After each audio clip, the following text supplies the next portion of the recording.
এবার স্টক গুনাইছিস কিরাম? স্টক গুনাইছিস কিরাম? ছবি তোলা ওই কটা বাকি ছবি তোলা, এইগুলা ভিডিওটা করে তারপর ছবি তুলি। হ্যাঁ স্টক গুনাইছিস কিরাম? স্টক গুনছি, স্টকের মতো মাল যা ছিল সব গুনছি। কার্ডটা কারে কিরাম গুনাইছিস? কার্ডটা কিরাম গুনাইছিস? আমাদের দোকানেরটা আমরা গুনছি। তা হবে কেন? তা হবে কেন, মামারে জিজ্ঞেস করিস তুই। এটা তা হবে না।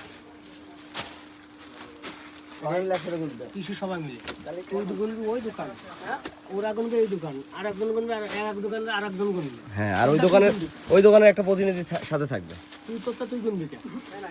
তোর ওই দোকানে সাপোজ এই দোকান মনে কর জনি ভাই এখানে খা লাগবে আছে রাসেলদের বাড়ি রেন্ট তো নাই বড় পৈতৃক জাতি হ্যাঁ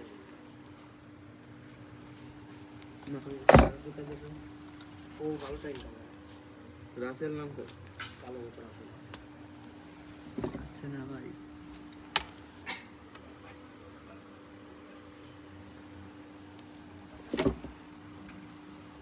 ইনকাম করলে তো খরচ করবে না করলে।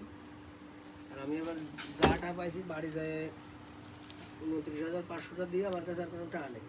আমি বোর কাছ থেকে 5,000 আমার তো ওর বউ হচ্ছে বাংলাদেশ ব্যাংক। আমি যা নিয়ে তো কাজ নিজে খরচ করা হচ্ছিল। 5,000 কয়টা জানি 12,000 টাকা। ইমন বাড়িতে গেলে মনে কর যে আমার লিগাল 20,000 টাকা খরচ করে আবার ওর বাপরে ফকির বানায় রেখে আয়। আর আসলে আমার 1000 নিয়েছে দেখছস? নেই ঠা আমি কি মরবো না এমন 1000 টাকা দেন আমি যাই না আমি বিষয় রাখি ভাই আমার টাকা খরচ হয় কি আমি দেওয়ার মধ্যে ছোট ভাইরা 1000 দিয়েছে আর ওচ্চ পিত্রেরা দিছে 500 দিন রাতে 1500 টাকা টিকিট কেটে আইছি। আমি জানি যে আমি টিকিট পাবো না।